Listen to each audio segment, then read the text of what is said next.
Awal, doa di awal kalau bagi yang mengerti itu sudah mencakup semua apa yang kita harapkan pada malam hari ini.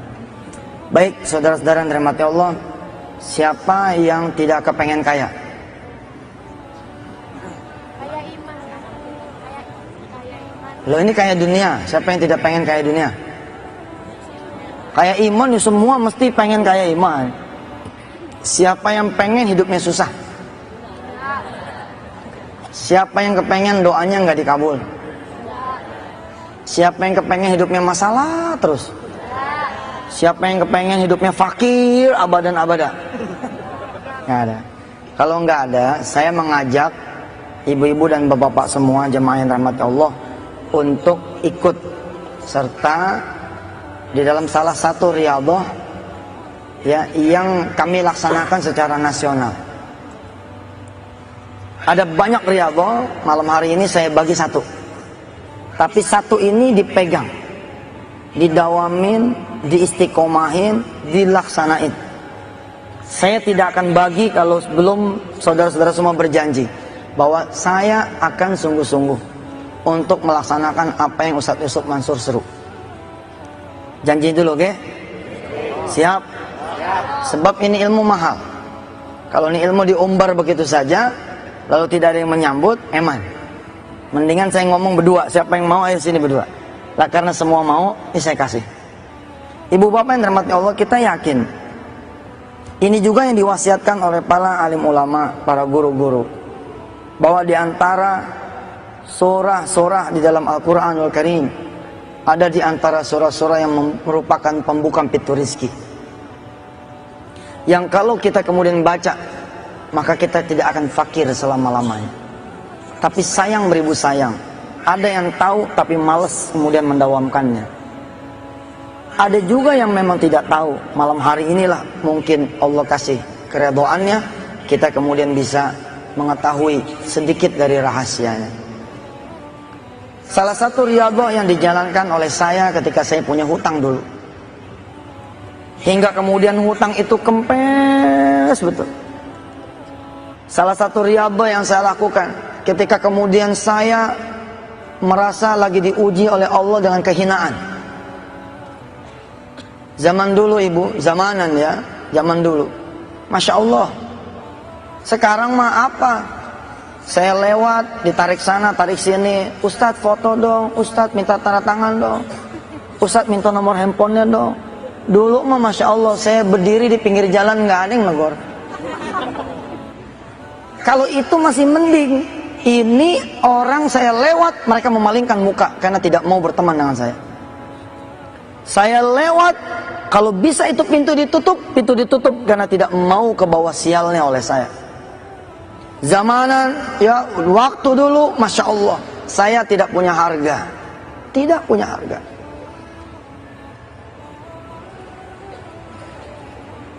Sebagai contoh, insya Allah saya ngomong seperti ini tahadus bin nikmah, untuk juga mengajarkan kepada para putra kiai. Jangan ngelihat bapak Anda semua adalah seorang kiai lalu menjadikan Anda menjadi mulia. Allah nggak mandang itu. Kalau Allah sudah mau mencabut kemuliaan, bas, Anda lebih jelek daripada anak seorang pencuri. Anda lebih jelek daripada anak seorang perampok. Lebih jelek daripada anak seorang pezina. Tapi kalau Allah sudah mau memuliakan, bisa sebaliknya. Anak seorang pezina pun mungkin, karena itu hak Allah lah yang memuliakan dan menghinakan, bisa menjadi mulia. Atau sebaliknya bisa menjadi hina. Pada suatu saat, saya pulang ke rumah, Bu, Pak, untuk menunjukkan betapa hebatnya surah ini. Betapa fadilahnya, Masya Allah. Begitu agung, begitu mulia. Saya kebetulan lahir, alhamdulillah, di rumah kiai, di balai kiai. Nama jalan, di sepanjang jalan, dari mulai Ketapang, Jakarta, ya, sampai ke flyover stasiun kota, itu memakai nama jalan buyut saya, Kiai Haji Muhammad Mansur. Kebayangkan harusnya saya hidupnya mulia, harusnya saya hidupnya enak, harusnya orang menghargai saya. Tapi itulah, saya tidak bersyukur atas nikmat itu. Saya tidak bersyukur atas nikmat itu. Sedangkan Allah sudah mengatakan di dalam firman-Nya, saya bacakan buat Anda semua. Langsung saya buka ini Quran yang dikarang, yang ditulis, yang kemudian dibuat tafsir muyassarnya oleh Dr. Wahbah Zuhaili. Ada di dalam surah yang kita sama-sama hafal, surah Ibrahim. Surah keberapa Ibrahim? Surah keberapa surah Ibrahim? Surah ke-14. Saya melupakan tuh nikmat-nikmat yang Allah berikan kepada saya. Saya hidup bukan seperti putranya Kiai. Saya hidup bukan seperti keluarga besar ulama. Salat jarang berjamaah, tidak ada qobliyah ba'diyah. Saya memang tidak melakukan perbuatan-perbuatan dosa yang kira-kira kayak gimana gitu. Tapi hidup saya tidak berbalut sunnah. Yang lain malam Jumatan yasinan, saya malah keluyuran. Alhamdulillah ada beberapa hal lah yang Allah menyuruh saya menutupnya. Sekedar gambaran saja, ya, ini ada firman Allah di dalam surah Ibrahim, surah ke-14. A'udzu billahi minasy syaithanir rajim. Bismillahirrahmanirrahim. Wa idz qala Musa liqaumihi Wa idz qala Musa liqaumihi Wa idz qala Musa liqaumihi Udhkuru ni'matallahi 'alaikum إذ أنجاكم من آل فرعون يسومونكم سوء العذاب ويذبحون أبناءكم ويستحيون نساءكم وفي ذلكم بلاء من ربكم عظيم وإذ تأذن ربكم لئن شكرتم لأزيدنكم ولئن كفرتم إن عذابي لشديد وقال موسى إن تكفروا أنتم ومن في الأرض جميعا فإن الله لغني حميد. Ya Allah, Allah nggak ngelihat tuh. Pokoknya kalau nggak bersyukur, wes akan ku cabut nikmatku kepadamu. Lah ada tukang bakso di depan rumah. Ini tukang bakso nih. Dari mulai saya lahir, dia udah dagang di depan rumah. Nggak pernah dipungut sewanya. Nggak ada sewa, Pak. Dagang depan rumah, dagang aja gitu. Bukan sekedar belasan tahun, tapi puluhan tahun. Minimal ketika itu umur saya kira-kira 21-22. Saat itu saya menjadi buronan, dicari orang, dimaki-maki, sepatu laras naik ke meja, pistol ditodongkan ke jidat, nggak keruan lah. Sampai kemudian saya lari, tidak ada yang tahu saudara-saudara semua kecuali saya buka mungkin pada malam hari ini. Salah satu tempat pelarian saya Jawa Timur. Tapi saya malah lari cakep, saya lari ke pesantren-pesantren. Mukanya kan muka dianggap sama pesantren. Saya masuk ngadem kurang lebih hampir 2 tahun. Terus menyisir sampai ke Banyuwangi, subhanallah. Yang paling lama saya di Situbondo. Alhamdulillah. Nah waktu itu saya pulang nih, pakai helm, pakai apa? Slayer. pakai jaket double-double dah supaya orang nggak tahu kalau saya pulang. Saya pulang tuh karena saya kangen sama rumah, kangen sama orang tua, kangen sama saudara. Nggak tahan Pak, pulang juga. Begitu sampai depan pintu, buka helm nih, buka selayar, terciumlah aroma si tukang bakso. Kalau kata orang Betawi, ngambreng ke hidung. Seketika saya nengok, kemudian saya bilang sama si tukang bakso, "Bang, pesannya 1 mangkok." Itu ya, saya tidak melupakan tuh wajah beliau tuh. Si tukang bakso langsung nengok ke saya, kemudian matanya seperti mata menyelidik, dan berkata kepada saya, "Bayar nggak?"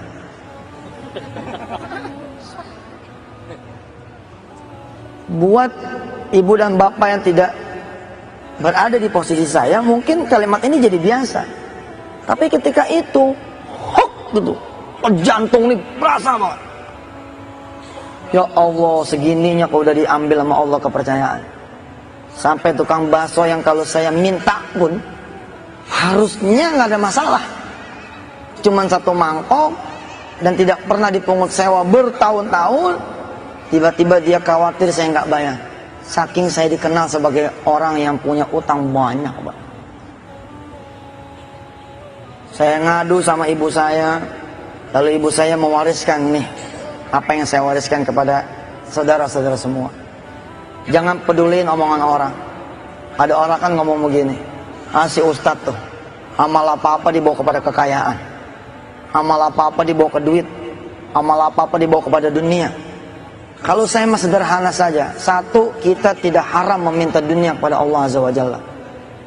Yang tidak boleh kita mengambil dunia dengan cara-cara yang haram. Perhatikan ya kalimatnya. Kita tidak diharamkan meminta dunia kepada Allah Azza wa Jalla. Yang tidak boleh adalah mengambil dunia dengan cara-cara yang haram. Sebagian tahu kunci-kuncinya mencari dunia, sebagian tidak tahu, karena itulah dia kecapean, keletihan, atau mungkin salah jalan. Sebagian ada yang tahu, sehingga kemudian Allah antar apa yang dia butuhkan. Ibu saya, nenek saya, bibi saya, karena barangkali beliau-beliau itu orang istiqomah, nggak punya banyak macam-macamnya dan tauhidnya bagus, mewariskan itu kepada saya. Dan terbukti. Ibu saya nulis tuh dengan tangannya,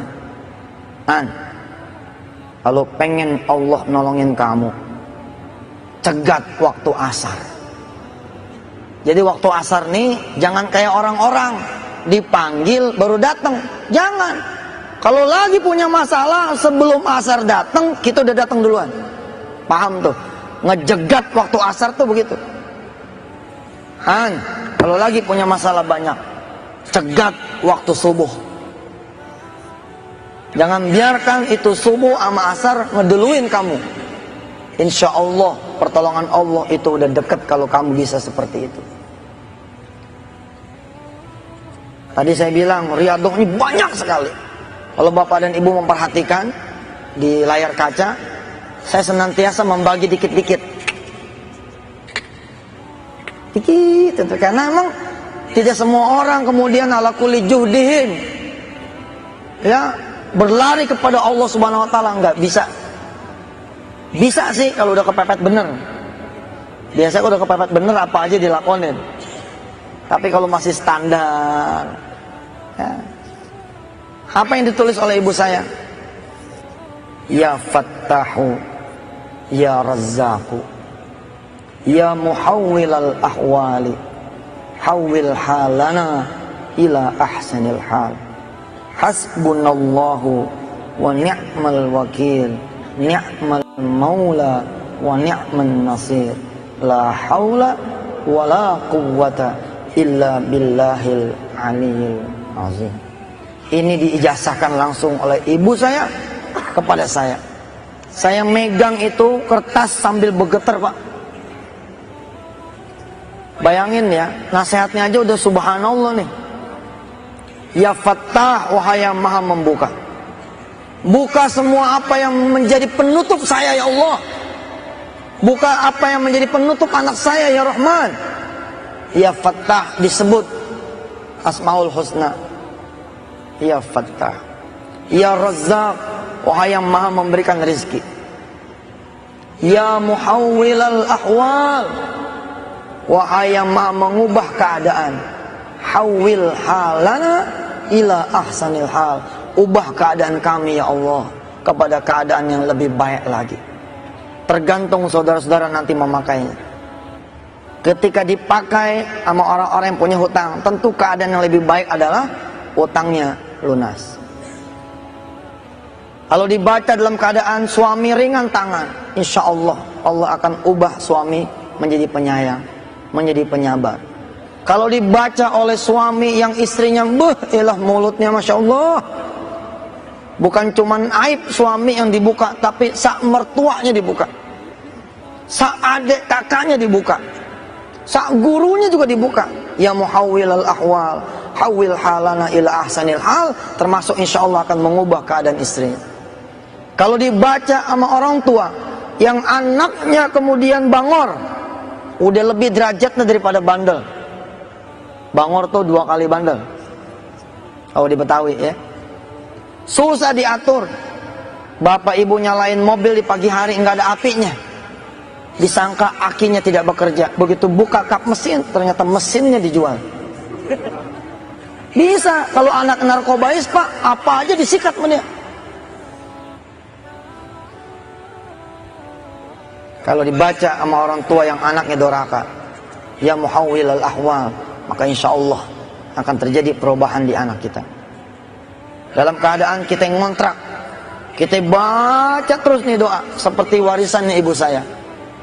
Insya Allah kita akan pindah ke tempat yang lebih baik. Tadinya kontrakan yang 75 jadi kontrakan yang 150. Ya lumayan kan? Tadinya 150, baca terus jadi 300. Baca lagi jadi 1 juta, baca lagi jadi punya sendiri. Insya Allah. Dibaca terus, diwiridin terus sama yang naik motor, maka insya Allah Allah akan rubah dia menjadi Xenia, menjadi Kijang, menjadi sedan, menjadi mobil roda 4 yang dia mau. Bahkan kalau kebanyakan bacanya, insya Allah dapat mobil tronton yang 16 ban. Yo, nandanya jadi pengusaha toh, pengusaha transportir, punya banyak bus, punya banyak truk. Masya Allah. Dulu Pak saya mengingat, saking saya pengen ngelakonin apa yang dijalankan, disarankan oleh ibu saya. Mudah-mudahan Allah yang maha mengetahui segala nawaitu saya menceritakan ini kepada ibu dan bapak. Wala riya wala sum'ah. Nggak ada riya, nggak ada sum'ah.